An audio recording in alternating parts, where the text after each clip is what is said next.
Sophos webinar. We like the UTM more than the latest multi-tool. I am your presenter for today, Chuck Eiton. I'm the marketing manager here at Productive Corporation. I also have Ben Ellering, senior systems engineer at Sophos, on the call with us today. So wanted to spend a couple minutes here and go over the agenda for what we're going to be covering today. Going to spend a couple minutes, well, 1 minute talking about Productive, who we are, what we do, and then we're going to talk about why UTMs are taking over and where do they fit in this space. And we're going to take a quick look with Ben at the Sophos UTM and go over some of the features of it and why our customers are really liking the UTM product. Going to do this all in under 30 minutes, so obviously we're not going to get to every single feature of the product, but after the event we can definitely help you take a look at a custom demo or help you do a proof of concept and a trial in your environment to see how exactly it would fit and how the features would work. So meant to be an interactive event today, so please use your chat feature to chat any questions you may have to me. I will pass them on to Ben to answer or try to answer them myself. Just as a note, we do have a lot of people on the event today, so if we do not get to your questions, I'll forward that on to your Productive account executive, and they'll be able to get the answer for you. So without spending another second, let's go ahead and let's meet Productive in hopefully under 1 minute. Productive is a security and storage software expert for mid-sized companies. At Productive Corp, you will have a dedicated account executive who will be responsible for meeting your needs and solving your problems. Productive also offers relevant resources for the products we specialize in, product brief descriptions, key features, benefits, system requirements, product documentation, trial download. This can all be found on our website, productivecorp.com.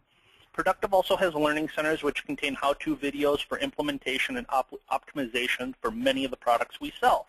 Productive, we also have produced 2-minute tech articles, product comparison videos of third-party perspective of current IT trends for the mid-market. All this can be found on our website, productivecorp.com/content. The bottom line, we provide the resources to help you. Please use the resources of help at Productive Corp or our toll-free 800 number to ask any questions you may have to our knowledgeable account executives here at Productive, because we can help you. So that's a little bit about who we are, and let's get to really why UTMs, Ben. You have a lot of experience over the years working with a lot of different UTMs or Unified Threat Management devices out there on the marketplace.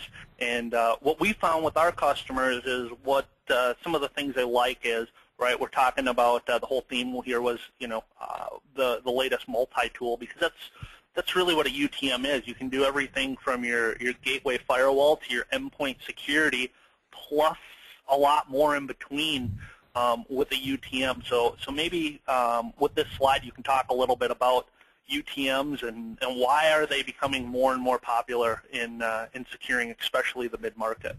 Sure, absolutely. Well, when you look at UTM, the term stands for Unified Threat Management, for those that don't know.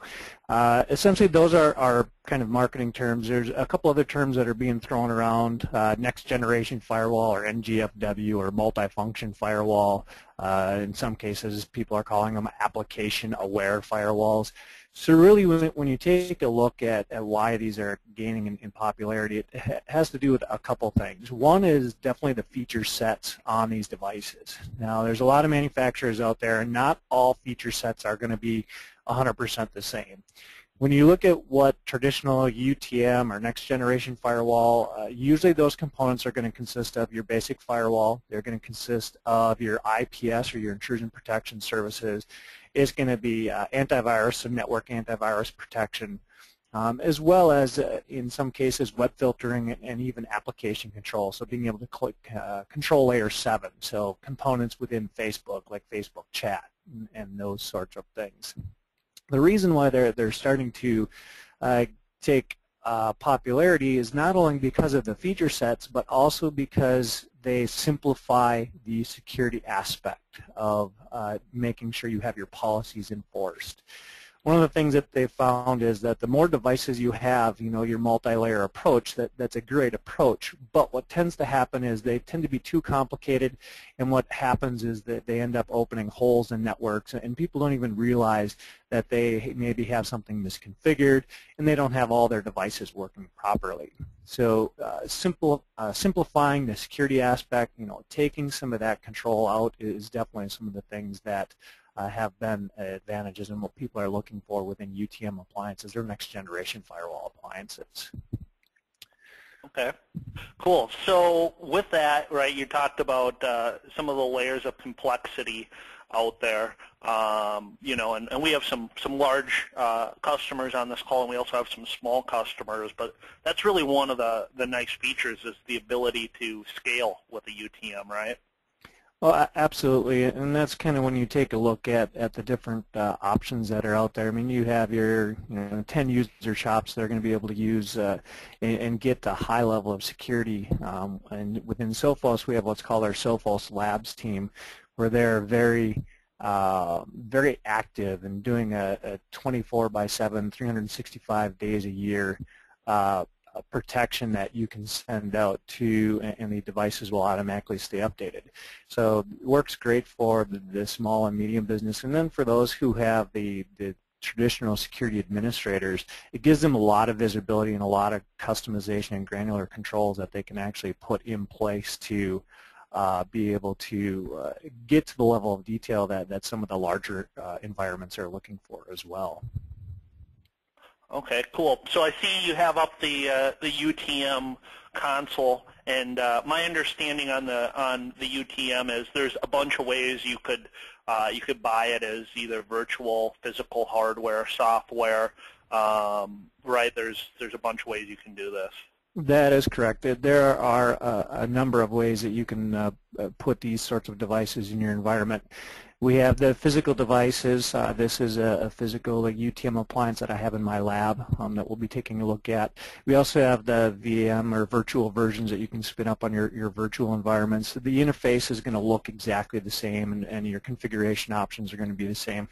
Another thing that's unique to Sophos is we are the only one where you can actually spin up a UTM in the Amazon Cloud services. So if you're using Amazon Cloud, you're going to be able to spin up and actually utilize a lot of these features within their security infrastructure as well. Okay, cool. So what do you like about this? Show us some of the features and give us a quick run through, I guess, of a brief demo here. Absolutely. So what we're looking at is a dashboard. This is a real live dashboard of events that are happening within this network. I have another dashboard or another device here. You'll notice that the screen didn't really change much when I changed my tabs. There's just a couple things that changed. So these are different devices. The nice thing is, again, it's going to be that consistent look and feel across the devices and across what you're looking for. So the learning curve and the ability to keep these up to date and configuration is going to be a lot simpler than some of the others in the industry. The other things that I like is this dashboard is kind of telling me really what's happening real time on my network. So I can go through and I can take a look. These are the applications. So these are layer 7. I can see that Hulu's actually in progress. There's a fair amount of bandwidth being consumed by Hulu, Instagram, those sorts of applications. And if I want to block, I actually am able to do that instantly right from within this dashboard, which is unusual. We're the only ones who can do this right now. And you see once I clicked on that, it says Hulu has been successfully blocked. So what ends up happening is that has actually taken place at that point in time. So now when I go back to my machines or go back to my workstations that are running Hulu, and I decide I want to click on a video, it's going to go ahead and try and launch these videos. And you'll notice that within the video itself, Hulu itself is for the most part functioning, but then we'll get some errors here. So you can see that it looks like Hulu itself is where the problem is, but the website's functioning. So that's going to be the layer 7 control, being able to identify those applications and take that instant gratification or instant change within the network environment. So if they were, that was the application that was slowing my network down, I'm going to be able to do that really easily. The other things that I like is you can see the different types of threats and the different sorts of things that we're taking a look at. You know, I have web filtering, I have intrusion protection running. There's a new term that's kind of starting to hit the industry. It's called APTs or ATPs, Advanced Threat Protection, or Advanced and Persistent Threats.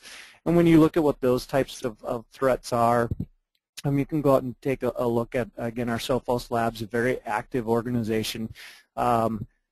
Essentially, these are specifically designed to try and get around those IPS, those intrusion protection systems. And then once they have a foothold on the network, they're going to go ahead and try and gather some proprietary or some information that those customers or that attack is actually going to go after. So we have what's called our advanced threat protection. We can take a look at, you know, what's going on the network. You'll notice that this system's okay. If I go to this other box, it's also okay. But what I want to do is show you how easy it is, again, to drill down. So I just clicked on this little icon, and it's drilling me down and giving me some really nice reports here. If I continue to look at the advanced threat protection, these guys had some things going on in January, so I can go ahead and update and go back to January and take a look. And you can see the devices. I'm listing it by IP here, but we're going to be able to get Active Directory usernames. You can see the threat type, exactly what it was. So it gives you a lot of ability to very easily identify what's going on within the network itself.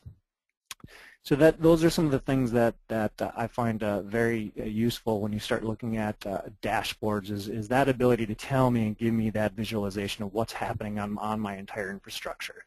So this is the other reason why a lot of people are starting to like UTMs, is because you don't necessarily have to have those log correlation tools to be able to figure out, okay, what are my users doing? I can see they're being infected with maybe these sorts of viruses, or they're hitting these types of intrusion protection attempts, or they're visiting these sorts of websites. We can give you all of that within the single appliance itself.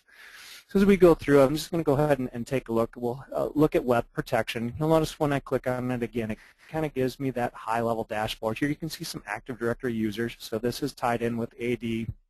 And in some cases, I'm doing Active Directory. Some cases, I'm doing DNS resolution. So you can get to a real level of detail that you're looking for. And you can also see here in these cases, I am running IPv6. So for those who are running dual stack or looking to do IPv6, you'll notice that we have those capabilities built in as well.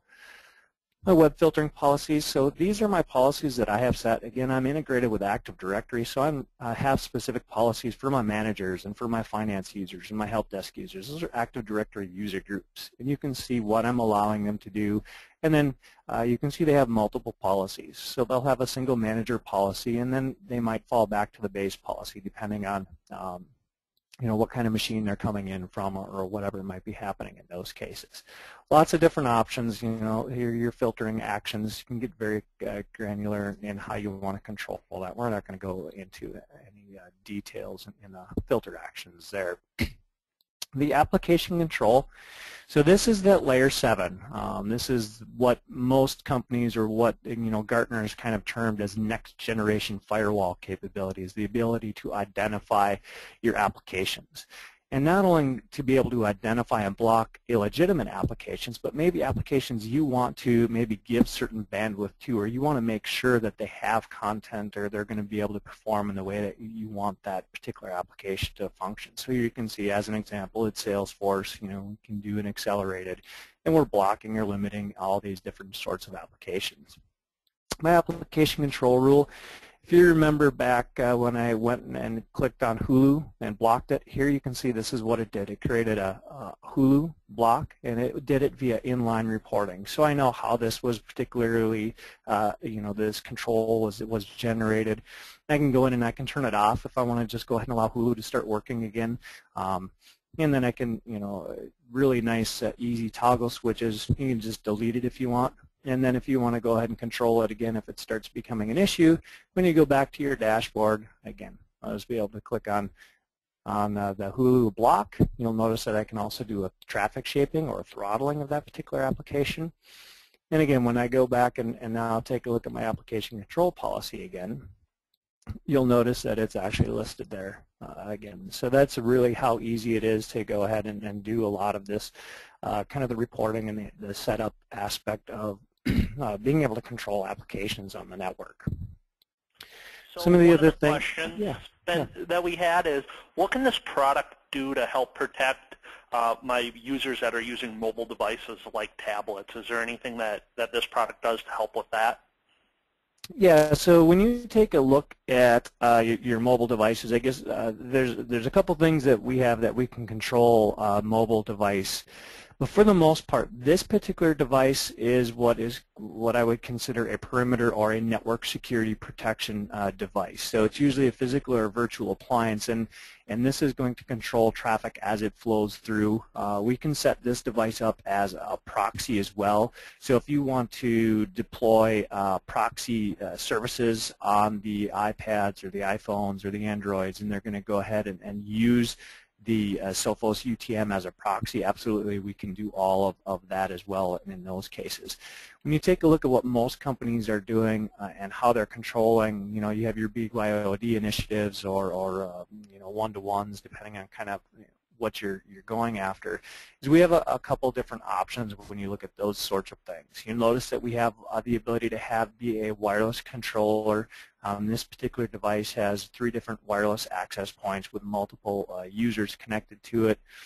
So we have the ability to control all of those components that I showed you based on a wireless network that they're coming in from. We have wireless hotspot capabilities. So those are kind of some of the components that you have where you can take a look at controlling your devices when they're on net or running through one of these sorts of devices. Again, if they're off net, proxy is going to be the other way to do it, but then that also requires you to make sure that you have that device set up to use the Sophos UTM as a proxy. And then if you need more than that, if you want to do wipes, if you want to control or make sure that the Android or the iOS device isn't rooted or they haven't jailbroken that particular device, we do have what's called our mobile control component, which is outside of the UTM aspect of what we're talking about today, but we do have areas we can take a look at controlling that. Hopefully that answered the question, and I guess a couple of the things that I want to go through here, and we'll just take a look at what most companies are going to have for UTMs or next generation firewall. It is going to be this web protection, so when you look at web filtering and application control capabilities. The other components are going to be really kind of around network. So you'll notice intrusion protection, those sorts of things, and we have a lot of configurable options here. You can set it up if you're only running Windows servers or Linux computers or Mac. You can set up rules that are just going to apply to those types of devices. So a lot of nice granular control and how you want to do that. The other thing you'll notice is we have these live log options under all the different areas that you go to.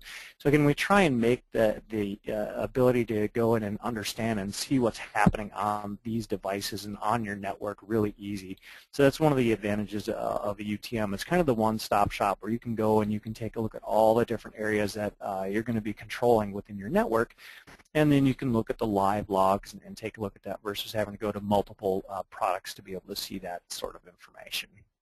The other thing that you'll notice, again, when I click on just the high-level category, it's going to give me a nice little report or graph view of what we're seeing within just the network protection. So here you can see you see the geo flags, so you can see some China, and you can see obviously the U.S., so you can see those sorts of things. So when you take a look at being able to control and do country blocking, we give you a lot of options here that are really easy we can take a look at.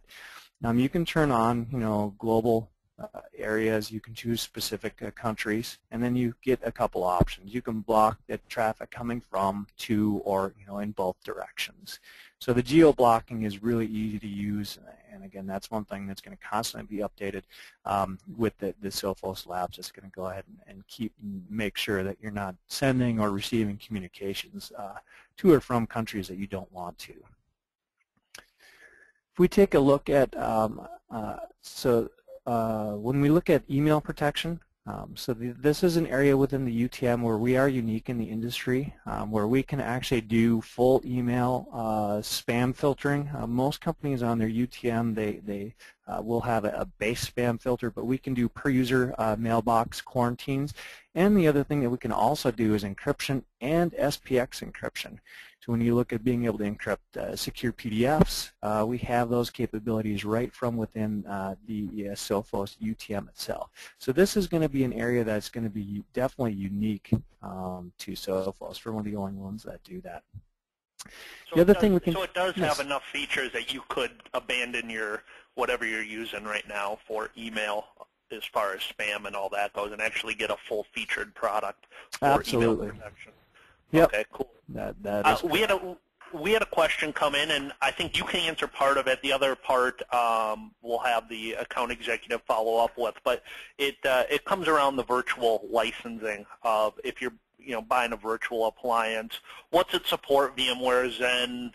What are the different platforms, and how does that licensing model work? Right, because what the thought process I think behind this question is, I could buy a virtual license and use it basically unlimited.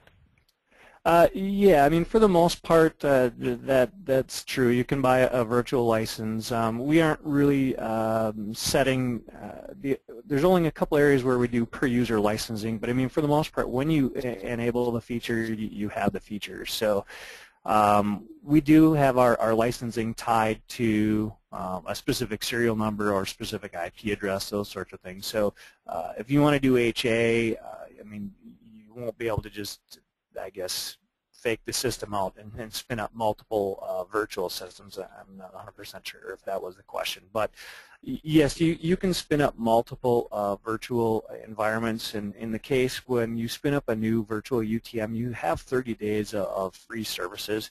So, in the case of, I don't know, maybe the virtual environment crash and you want to spin up another one, you're going to be able to go ahead and do that. And we can transfer the license and everything to the new virtual instance. So I mean, lots of options there. Usually the reason why I don't recommend spinning a virtual instance for everything within the environment is because usually these are perimeter protection devices, and I don't necessarily want my VM infrastructure to have a leg on the outside or the perimeter of my network. What I do see a lot of people doing is they'll spin these up and they will use the UTM to protect their internal resources. So from a specific VM server farm to another one. They might also do it if you have multiple virtual workstations where you can secure from your virtual workstation. So those sorts of areas is where I see a lot of people setting that up. Yeah, I don't think we've sold one that didn't include the actual hardware because most people want it just to be dedicated outside, nothing else happening on that piece of hardware. Correct. Have your limited pathway for things to go wrong. Right, absolutely. Our endpoint protection is another area that is going to be unique. We have a lot of really robust and advanced features around that. I'm not going to go into great detail on that side of things. The other area that's going to be unique is what's called our web application firewall. So we're also the only UTM who will have what's called a true WAF, a web application firewall. If you're required by PCI to have something like this, I believe there's 6.6 requirements, so you need to do code reviews and then have something that can do URL hardening. We can actually go and take a look at true SQL injection, cross-site scripting attacks, and those sorts of things, which is going to be a little bit different than what your traditional IPS is. IPSs are going to have signatures in place to identify and be able to look for certain known cross-site scripting and SQL injection, but when you take a look at what's actually happening behind the scenes, the only way to really identify those sorts of vulnerabilities is with a true what's called a web application firewall. So you can see we have those capabilities built in here. One of the other things that I wanted to show here is, again, our ability to very easily and quickly spin up our Amazon Virtual Cloud connection, or a VPC connection. So we're one of the only ones who actually have this built in, and you can spin this up again on the Amazon Cloud services. So we make that integration a lot simpler and a lot easier to use. Was there anything else that you think I should cover with the last 4 minutes, or do we have questions that we should start getting to? You know, something to maybe touch on, because we've seen it be very helpful in the mid-market, is right where you're hovering the red box, and kind of what the theory is behind that, and how it can really help if you have multiple sites do a very, you know, cost-effective way to have the same level of protection you might have at your main location. We've seen a lot of customers really like that product. Yeah, that's a good point. So the red is that's something specific to Sophos. It stands for Remote Ethernet Device. And what it does is it simplifies the ability to spin up VPN connections or remote sites. So essentially what we have is we have what's called our red devices, and a red device can be a physical red device. It can be another UTM, which I have two of those set up in this scenario. And it's really easy. What you do is when you look at your server deployment, you just give it a branch name, a specific host name, and then the red ID that's on that particular device. You ship it to that location. They plug it in. Once it gets their internet IP address, it will automatically phone home, pull down the configuration. It will start handing out the IP addresses of the network that you define that you want it to be local, and they're up and running within minutes. So this is a really easy way to deploy remote or branch office connections. Again, you just ship the device out there, and nobody needs to be on site other than to physically plug the device in. They don't need to be technically have any technical skills at all. You know, if they can plug into an outlet, they can plug one of these boxes in. So this has definitely been an area that a lot of companies, especially with distributed networks, like to take a look at, and it does simplify that remote access to be a really easy and quick thing to just spin up.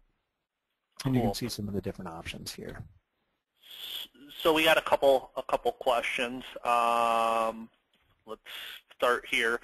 Can that remote office have a dynamic IP from the ISP? Actually, we prefer to have a dynamic IP. If you're going to have a static IP, then there is a little bit of config that we'd have to do on that red to get that IP on there. Otherwise, it has no way to communicate to the internet. So dynamic is preferred, but we can do it with a static as well. Okay, cool. And then can we take a second look at the remote access tab? So remote access, this is all client-side access. So when you take a look at how a client is going to communicate, you'll notice we give you a bunch of options. And a lot of these are built in. You know, you can use the Cisco VPN client. We have a nice HTML5 portal. So a lot of different ways in Microsoft PPTP, and then remote access. So a lot of configuration, a lot of ways you can set up users to remotely connect into a corporate environment, as well as even being able to do a certificate. You'll notice this, since this is integrated with Active Directory, this device automatically created 509 certs for all my users. So you can use that in your authentication as well. So try to make that simple, because this tends to be a fairly complex thing for a lot of companies to set up. Yep. Certificates can be a challenge.